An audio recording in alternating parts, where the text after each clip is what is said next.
Welcome back to The Explainer. I am so glad you're here because today we are diving straight into one of the most profound, fascinating, and honestly, kind of heavy paradoxes of our modern world. Think about it. Right now, humanity struggles immensely to trust each other, across borders, political lines, sometimes even across the street. Yet, as the brilliant historian Yuval Noah Harari points out, we are sprinting headfirst to place our absolute trust in alien AI algorithms. We're building systems we barely understand to govern a world we desperately want to control. So today, we're exploring what exactly happens when massive tech wealth crashes right into the theaters of war and human psychology. We're going to decode what experts call the odious apparatus. Here's our roadmap for today. We're going to break down the odious apparatus, look at two major fronts, the accountability illusion and psychological second contact, then we'll unpack the move-fast culture, and finally, don't worry, we're going to wrap up with a very real glimmer of hope. All right, let's jump straight into Section 1, the odious apparatus. So, you've probably heard of capital, right? Factories, machinery, physical stuff. Well, economist Yanis Varoufakis coined this brilliant term, cloud capital, and it is a whole different ballgame. It's designed specifically to modify your behavior. Every single time you leave a review, post a picture, or just walk around with your phone in your pocket, you are literally providing free labor. You're building up the capital of a few massive tech platforms. Varoufakis calls this an odious apparatus. It's this staggering concentration of power that's quietly expanding an invisible, automated control over our daily lives. And Yuval Noah Harari hits the nail on the head here. He doesn't just see AI as a fancy tool, he frames it as an alien agent. I mean, think about it. If a fleet of alien spaceships showed up tomorrow offering to cure cancer and fix the climate, we wouldn't just hand over the keys of the planet, right? We'd be incredibly cautious. But because this alien intelligence is being coded in Silicon Valley instead of dropping from the sky, we're just aggressively rolling it out. We are handing humanity's future over to systems that can change their own programming in ways we literally cannot predict. Which brings us to Section 2, Front 1, the accountability illusion. Now, taking this to the physical battlefield, Varoufakis points out something deeply sobering. AI in modern warfare isn't just about precision or technical innovation. Actually, these hyper-complex algorithmic targeting systems act like a giant smokescreen. By outsourcing target selection to an algorithm, military commanders and the corporations building the tech get this disturbing absolution from accountability. If a tragic, immoral mistake happens, well, the blame just gets diffused into the black box of the machine. They call this the military justification loop, or sometimes the doom loop. Here's how it plays out. Step 1, the machine generates a target. Step 2, it picks the optimal weapon. Step 3, the strike is authorized, usually with barely any human oversight. And here's the kicker. Step 4, the machine assesses its own success. Human moral judgment, that agonizing essential weight of deciding to take a life, is just systematically squeezed right out of the equation. To really put that into perspective, just look at this number, 3 seconds.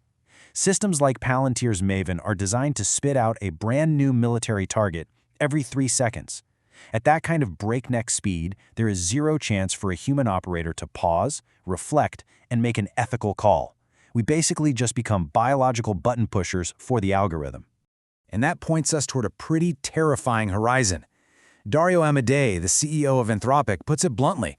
He says we're currently navigating the adolescence of technology. The idea of millions, or even billions, of fully automated AI drones operating as an unbeatable army, that isn't a sci-fi movie anymore. It is a very real, pressing concern as these systems get woven into global defense strategies without any mature framework to actually control them. Okay, moving on to Section 3, Front 2, psychological second contact. So, if the first front is physical, the second is the war for our minds. Tristan Harris uses this great framing.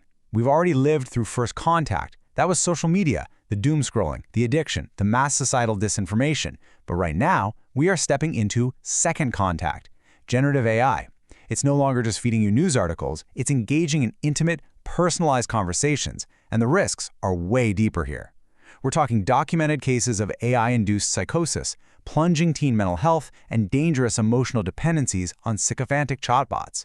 Former Google executive Mo Godot sums it up perfectly. The true power of AI isn't physical force, it's persuasion. The ability to shift your mind. Because these large-scale models interact with you so intimately over months or even years, they learn exactly what makes you tick, your fears, your vulnerabilities, your desires. They can act as personalized propaganda machines, subtly brainwashing or shifting a person's worldview over time, completely bypassing our rational defenses. It is mind manipulation on a deeply personal scale. So why is this happening so fast? Let's get into Section 4, the move fast culture. Both Harari and Harris point straight to that old tech industry mantra, move fast and break things. Except now, the thing they're breaking might just be human cognition itself. Harari critiques the sheer desperation of this moment, describing it as recklessly releasing an incredibly powerful god in a box. And for what? Mostly to dazzle shareholders, hit quarterly targets, and pump up stock prices. They're deploying this stuff without even pausing to establish a basic moral baseline. If you want to know just how wild this move fast culture really is, listen to this stat cited by Tristan Harris.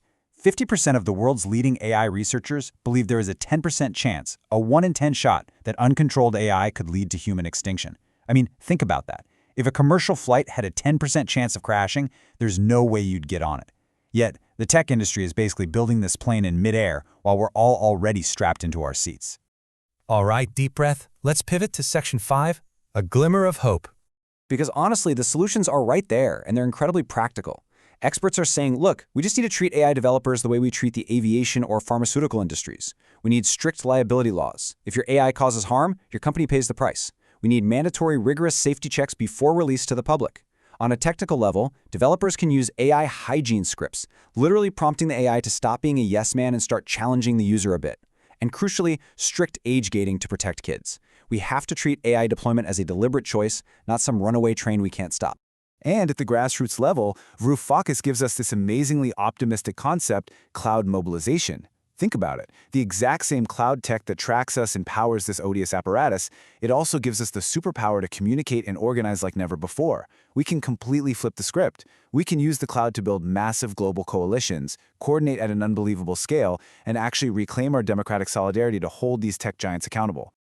Just to quickly recap, the insights we explored in today's Explainer were drawn directly from the vital work of Yuval Noah Harari, Dario Amodei, Yanis Varoufakis, Tristan Harris, Mo Gaudat, and Andrea Iorio. It's because of their research and their willingness to sound the alarm that we have a real roadmap out of this. So that leaves us with one massive, undeniable question. The odious apparatus is already built, the algorithms are humming, and the AI arms race is sprinting ahead. But the future isn't written yet. What are you going to take away from this? Will we just passively accept being cloud serfs, surrendering our attention and agency? Or will we step up, demand those guardrails, and use cloud mobilization to actually reclaim our humanity? The choice is literally ours right now.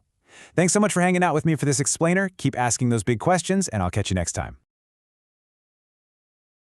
Getting to the heart of the matter isn't always easy, but here we always look for the essence. Thank you for your time and your curiosity.